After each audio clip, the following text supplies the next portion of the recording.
बर' हारिनि गिबि आइजो मुंख्लं होननानै बुङोब्ला गायदे बसुमतारी आरो हेलेना बसुमतारी। थारैनो बर' हारिनि थाखाय गावनि आगोमा जिउखौ बावसोमदोंमोन गायदे आरो हेलेनाया। 1988 मायथाइनि 12 मेआव आलादा रायजो बड'लेण्ड सोमावसारनायाव आगोमा जिउखौ बावसोमदोंमोन बिसोर सानै गेदेमा बर' आइजोआ।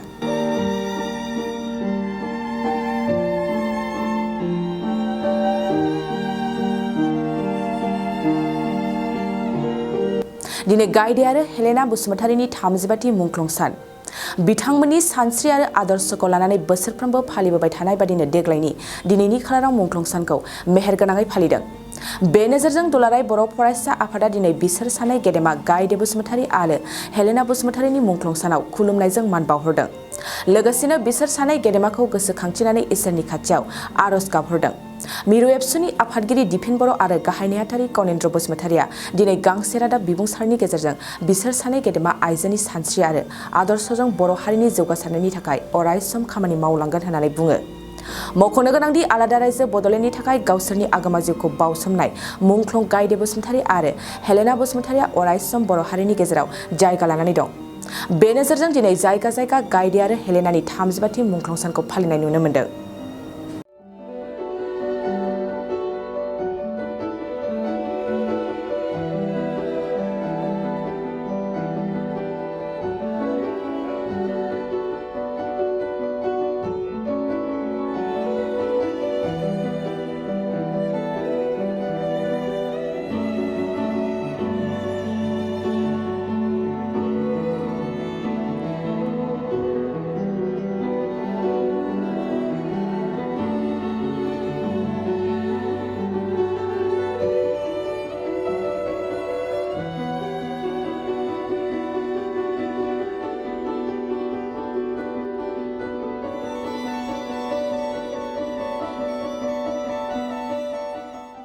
जिसे थाखोआव मुं थिसननो गोनां फरायसाफोरनि थाखाय मोनसे गोनां फोसावथाय।